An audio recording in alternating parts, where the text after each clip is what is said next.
이 종목은 대체 왜 그랬을까요? 오늘 시장에서 화제를 모았던 종목들 확인해 보도록 하겠습니다. 상승 탄력도가 많이 줄어들긴 했는데 현대건설 보겠습니다. 지금은 약세권으로 돌아서긴 했네요.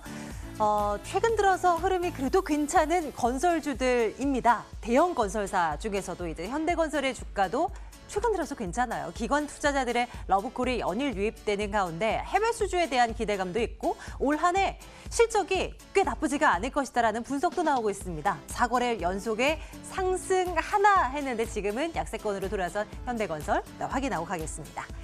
카지노주들도 수급이 최근 좋습니다. 파라다이스의 경우는 특히 외국인 투자자들의 수급이 연일 유입이 되는 모습이고요. 무엇보다 이 파라다이스도 GKL도 외국인 전용 카지노들은 외국인 관광객들이 우리나라로 얼마나 많이 유입되나 이것이 관전 포인트잖아요. 그리고 그 가운데서도 중국인 VIP의 드롭백이 얼마만큼인가가 핵심 포인트일 겁니다. 그런데 최근 한 달간 분석을 해봤더니 이 VIP 드롭백 숫자가 꽤 많이 늘어났다는 거 분석 통해서 확인할 수 있었습니다. 앞으로 추가적인 상승을 이끌 수 있을까요? 파라다이스는 17,850원 현재 기록되고 있습니다. 민엔지도 한번 볼까요? 주가 5거래일 연속의 상승이 이어지고 있는 상황인데요. 물론 6월 말부터 급락이 이어지면서 주가가 깊은 조정을 보이긴 했습니다. 그런데 많이 조정을 받았고 실적 성장 여전히 괜찮고 여기에 자회사 세틀뱅크의 실적도 괜찮고 IPO 성공하기도 했고 등등등등의 여러 가지 이유를 근거로 해서 주가 이제 원위치 될 가능성이 있다라는 분석 나오네요. 17,400원 현재가 기록하고 있습니다.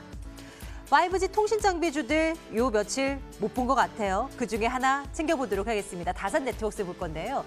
한 2달 전이었던가요? CB 발행, BW 발행 이걸로 인해서 소액주주들의 피해가 만만치 않을 것이라면서 사실상 증권사에서 매도 리포트를 내놓은 바 있습니다. 그러면서 주가가 쭉 떨어졌는데요. 최근 경영진들의 태도가 좀 바뀌었다라는 분석이 또 나와요. 추가적인 자금 조달 계획 없고 그래서 소액 주주들에게 피해 줄 거 발생하지 않게끔 하겠다라고 얘기를 내놓으면서 주가가 또 턴하고 있습니다. 9,680원대까지 올라 있고요. 오늘 5% 가까운 반등 주면서 진행되고 있습니다. 오늘 바이오주들의 상승세 잇따르잖아요. 전략 챙길 건데요. 삼성바이오로직스 보겠습니다. 7% 넘는 상승으로 진행되고 있고 물론 자회사 바이오에피스에 대한 실적 얘기가 나오면서 좋아지긴 긍정적인 흐름을 보이고 있긴 한데 삼바뿐만이 아니라 셀트리온 3인방 그 외에 제약 바이오주들 흐름 굉장히 좋거든요. 어떤 시각 유지할지 챙겨보도록 하겠습니다. 원전 관련주들 앞 코너에서도 이야기를 하고 왔는데요. 원전 관련주들 지금 주가 어떤지 하나하나 확인해 볼게요. BHI가 9% 이상, 보성파워텍 9%대, 한전기술, 우리기술도 강한 모습입니다. 미국이 중동 지역의 원자력 발전소를 우리나라와 함께 건설하자라고 제안을 했다고 하는데 그로 인한 주가 영향력 한번 확인해 보도록 하겠습니다. 아프리카 돼지열병 발생 국내 처음으로 나타났습니다. 방역당국 초비상 걸렸고요. 관련주들 정말 많은 종목들이 거론되면서 오늘 시장에서 초강세를 보입니다. 상한가 들어간 종목도 꽤 많이 보이고요. 하루아침에 끝날 이슈는 아닐 것 같은데 그렇다고 지금 사도될지는 여전히 의문점입니다. 대응책 마련해보도록 하겠습니다. 이분의 시각도 챙겨보도록 하죠. 프라임스탁 정태근 팀장과 함께하겠습니다. 팀장님 어서 오세요. 네, 반갑습니다. 안녕하세요. 아프리카 돼지열병 관련주, 닭고기 관련주, 백신주 등등해서 수많은 종목들이 오늘 관련주를 엮이면서 빨간불이 확 들어오는데요. 전문가들의 시각이 제각각인 것 같아요. 팀장님의 의견도 궁금합니다. 어떻게 보십니까? 전체 그림은 어때요? 좋아요? 나빠요? 어떻습니까? 일단은 개인 투자분들께서 수익 내기 쉽지 않다라는 측면에서 보게 되면 나빠요가 맞을 것 같고요. 그런데 또 새로운 테마가 나타났다는 점을 보게 된다면은 또 좋아요 의견을 드려야 될 것 같아요. 분명 이슈가 하루아침에 꺼지진 않을 거예요. 그렇죠? 그래서 저도 이 이슈를 보면서 2015년도에 일시적으로 끝난 메르스를 봐야 되는 건지 아니면 2011년도부터 해서 해마다 발생된 구제역에 비교를 해야 될지도 살짝 헷갈리거든요. 그래서 아마 돼지열병 같은 경우 에볼라 같은 거 비교하게 되면 단발성으로 끝이 날 것도 같고 근데 2011년도에 시작해가지고 해마다 얘기가 나오고 있는 구제역을 한번 보게 된다라면은 또 전염병으로 해마다 또 발생될지에 대한 그런 가능성이 좀 있을 것 같고 해서 좀 헷갈리는데 어쨌든 중요한 것은 2015년도 메르스가 됐던 2011년도 구제역이 됐던 네. 처음 발생하게 되면은 변동성이 상당히 컸다라는 공통점은 분명히 좀 있어요. 그러니까 새로운 테마가 되다 보니까. 그래서 그런 관점에서 보게 된다라면 오늘 뭐 이글벳이라든지 이글벳 같은 경우 동물용 백신을 만들고 있기 때문에 뭐 점상가하는 게 당연하다 좀 봐야 될 것 같아요. 그리고 지난 6월 달에 이낙연 총리가 그 돼지열병 소식에 대한 돼지열병 이슈에 대한 얘기를 한번 했었거든요. 근데 그때 당시에 아시겠지만 석회 관련주들 백강소재라든지 태경호 이런 종목들이 움직였어요. 그래서 오늘 보시면 아시겠지만 거기에 리바이벌이 되게 되면서 관련 석회석 관련 종목들도 강세를 보이고 있는 부분들이 나타나고 있고 그리고 아시다시피 또 닭고기 그리고 이제 돈육 가격 상승에 대한 이슈 때문에 위니푸드라든지 우리선 FNG 네. 이런 돼지고기 유통업체들이 주가 좀 강세를 보여주고 있는데 아마 지금 솔직히 말씀드리면 소위 말하는 점상한가, 백강소재인지 뭐 이글벳 이런 종목을 뭐 따라 들어갈 수도 없을 뿐더러 따라가라고 말씀드리기 좀 힘들 것 같아요. 그렇기 때문에 이 이슈가 장기간 제가 봤을 때는 뭐 오늘로 끝이 나진 않을 것 같아요. 말씀하신 것처럼. 그렇다면 좀 지속이 될 가능성이 있을 것 같은데 그런 측면에서 그나마 따라갈 수 있을 만한 섹터라고 하게 된다면 돈육 정도 볼 수 있을 것 같아요. 네. 오늘 보시면 아시겠지만 위니푸드라든지 우리선 FNG가 조금은 뭐 변동성이 없는 건 아닙니다. 뭐 이글벳이라든지 백강소재에 비해서는 변동성이 좀 작아요. 그렇다면은 따라갈 수 있을 만한 자리를 줄 것인가라는 관점에서 보게 된다라면은 뭐 백신이라든지 뭐 석회 관련주보다는 조금은 돈육 관련주들이 따라갈 수 있는 가능성은 그래도 조금이나마 있다라는 관점에서 말씀드려 보게 된다라면은 네. 뭐 돈육 쪽으로 한번 관심 가져볼 수는 있을 것 같다고 말씀드릴 수 있을 것 같아요. 근데 하지만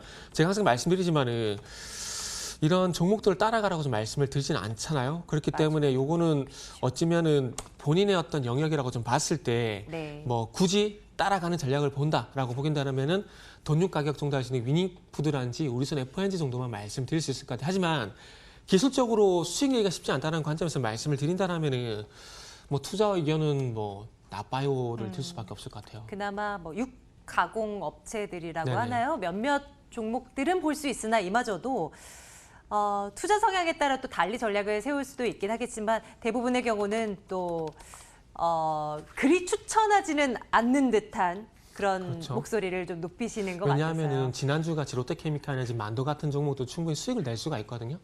근데 항상 그렇잖아요. 투자도 욕심이라는 게 어쩔 수가 없잖아요. 맞아요. 눈에 보이는데 막 흔들리거든요. 그러니까 이게 우리나라 속담에도 그런 게 있잖아요. 남의 떡이 커 보인다고. 그러다 보니까 네. 5% 수익보다는 아무래도 10%가 욕심이 날 거고 10%가 네, 20% 네. 욕심이 나다 보니까 테마주를 볼 수밖에 없거든요. 아, 이런 경우라면 네. 어때요?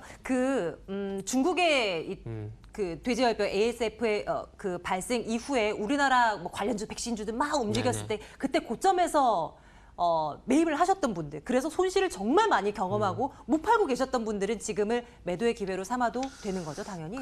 그래야겠죠. 조금 더 네. 이어가면서 뭐 상한가 들어갔다라고 하면 네. 조금 더 살펴보면서 낙폭을 좀 줄일 수 있는 기회로.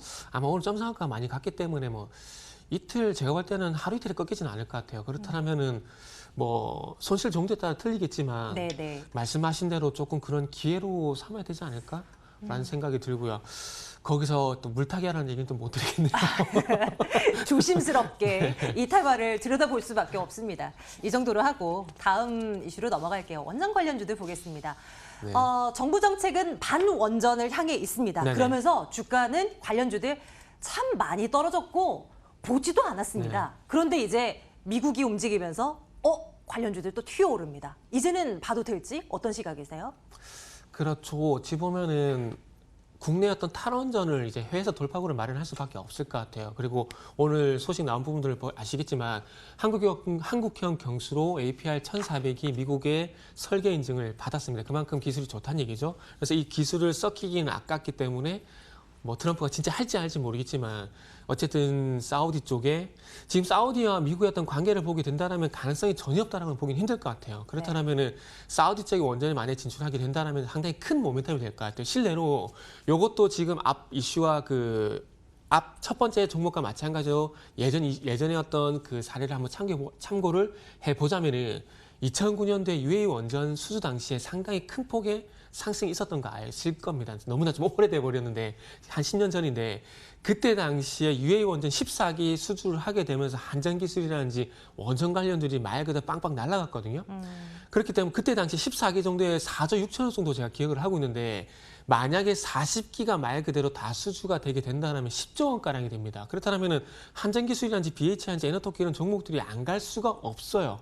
그렇죠? 그리고 뭐 테마로서 보더라도 매출적인 측면에서 보더라도 큰 기회거든요. 그래서 네. 제가 볼 때는 이 기회를 놓치진 않을까. 그리고 조금 음모론적으로 말씀드리자면은 아마 이번 정권보다는 다음 정권을 기대를 하게 되면서 아마 이런 이야기들이 조금씩 계속해서 나오게 되고 이런 모멘텀들이 조금 반영될 가능성이 높다라고 좀 봐져요. 그래서 한전기술은 어떤 탈원전이라는 어떤 어두운 터널을 통과할 수 있을 만한 어떤 좋은 기회가 나타났기 때문에 저는 한번 관심을 가져야 된다고 봅니다. 그리고 여타 뭐 에너토크라든지 BHI 이런 작은 종목들보다는 네. 아시겠지만 2009년 당시에 대장주로서 한전기술이라든지 두선전공업이 갔어요. 그렇다면 제가 볼 때는 대장주로서 한전기술을 관심을 가지는 게 좋지 않겠는 생각이 들고요. 그리고 최근에 와서 2017년 이후에 2만 원대에서 하방경성을 보이려는 움직임이 나타나고 있다는 관점에서 보게 된다면 차차 상승할 가능성에 대한 대비를 하는 것도 좋을 것 같습니다. 그렇기 때문에 좋을 것 같습니다. 그래서 조금 긴 관점에서 그 첫 번째 대지열병 테마보다는 조금 많이 길 겁니다. 많이 길긴 하지만은 네. 이런 종목들이 나중에 큰 수익이 난다라는 점을 우리가 과거 사례를 보게 된다라면은 저는 대질병보다는 차라리 원정 테마를 보는 게 저는 맞다라고 좀 말씀드리고 싶습니다. 그래서 좋은 얘기를 네. 드렸기 때문에 당연히 좋아요라고 좋아요. 생각하실 것 같아요. 네, 의외의 종목을 받게 돼요. 원전 관련주 가운데서도 한전기술 단 투자 기간은 좀 여유 있게 보신다는 전제 조건 안에 좋아요 의견 찍도록 하겠습니다. 자, 마지막으로 한 종목 더 갈게요. 바이오 보겠습니다. 삼성바이오로직스의 상승세가 두드러집니다. 네. 임상 3상 임박한 업체들도 많고 하면서 바이오주들의 투심이 좀 완화되고 또 자회사에 대한 모멘텀 뭐 가져가면서 쌈바 오늘 많이 올라가요. 어떤 시각이세요? 아직도 별로예요? 네. 그런가요? 어떤 이유에서요? 일단은 뭐 바이오 에피스 중심으로 말씀드리면은 네. 이 회사가 지금 올해 6천억 정도 매출에 대한 얘기가 나오고 있잖아요. 만약에 삼성 바이오로직스 같은 저는 두 가지 가정을 한번 세워볼게요. 삼성 바이오로직스가 이 회사를 흡수합병을 하게 되면서 지금 현재 삼성 바이오로직스의 매출이 5천억 정도거든요. 그럼 이 회사를 흡수하게 되면은 매출이 단숨에 1조 원으로 간다는 얘기잖아요. 그러면 폭발적인 어떤 매출 성장세 때문에 기대를 해볼 수가 있겠지만은 그런 관점도 아닙니다. 그러니까 단순히 지분법이 이거든요. 그리고 첫 번째 가정은 뭐 흡수합병이 됐을 때 주가를 긍정적으로 볼 수 있을 것 같고, 그리고 두 번째는 차라리 삼성 바이오에피스가 IPO를 진행하게 된다면 아마 이 모멘텀을 해서 주가가 상승할 가능성이 충분히 있지 않겠나라는 생각을 하고 있습니다. 그러나 네. 이 두 가지 이유 연유가 아니기 때문에 단순히 지분법 이익이 반영된다고 해서 얼마만큼 실적 개선을 일으킬까? 라는 관점에서 보게 된다면 저는 큰 효과는 없을까라고 좀 보고 있습니다. 그리고 아시겠지만은 바이오 같은 경우에 너무나 아픈 이슈가 많잖아요. 그래서 그런 그렇죠. 이슈들이 다 반영됐다라는 건 좀 보기 힘들 것 같아요. 일정 부분 뭐 해소라기보다는 일정 부분 선반영이라고 보는 게 맞을 것 같아요. 일정 부분 선반영이 좀 되다 보니까 주가가 전반적으로 이제는 기술적 반등에 나서는 국면이라 봐야 될 것 같고, 저는 어쨌든 뭐 또 다른 이슈가 나타날지 어떻게 될지는 좀 연말까지 지켜봐야 되겠지만은 어쨌든 지금 현상 그대로 제약 바이오를 보게 된다면 항상 말씀을 드리듯이 바뀐 건 없다. 그렇기 때문에 올해까지는 빠지지는 않더라도 적어도 올라가기에는 상승하기 쉽지가 않다라고 말씀드리면서 글쎄요? 네. 라고 말씀을 좀 드려야 될 것 같아요. 꽤 오랜 기간 동안 바이오 제약주에 대한 부정적인 시각을 계속 이제 보여주고 네. 계신데요. 언제 그 시각이 변할지 계속해서 한번 여쭤보도록 하겠습니다. 내일 장 토픽은 한전기술을 올려두도록 할게요. 프렌스탁 정태근 팀장과 함께 말씀 나눴고요. 팀장님 고맙습니다. 네, 감사합니다.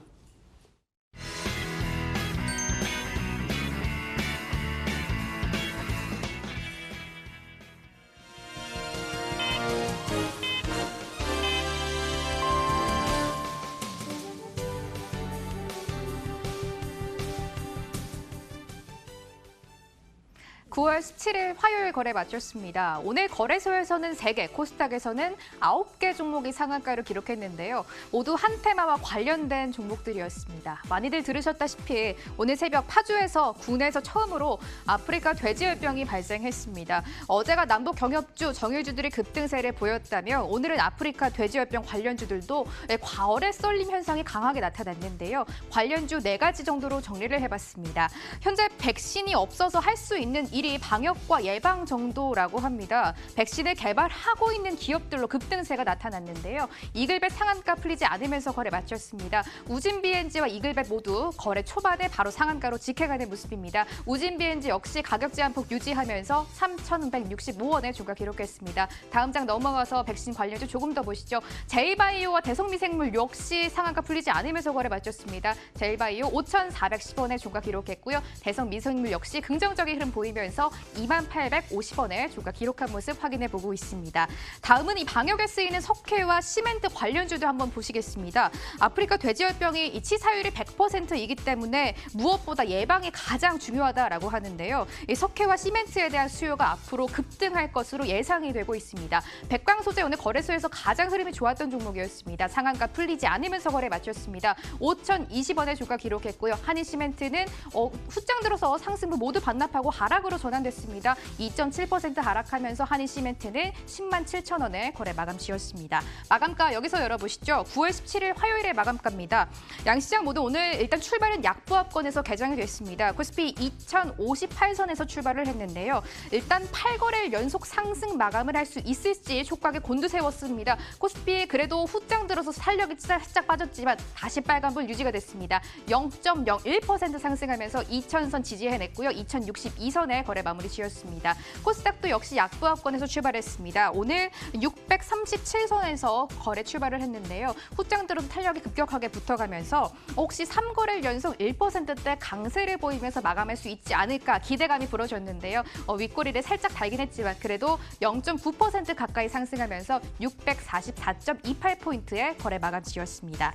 아프리카 돼지열병 관련주들 조금 더 체크해 보실까요?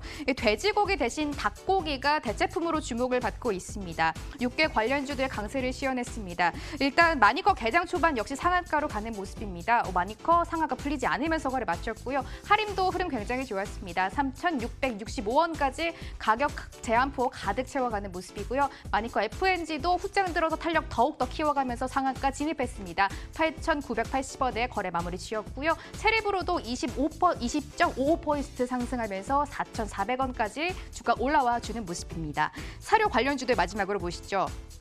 아프리카 돼지열병 바이러스가 특히 사람이 남긴 잔반에서 오래 생존한다라는 게 밝혀지면서 정부에서도 돼지에게 잔반을 주는 것을 금지하겠다라고 밝힌 상태입니다.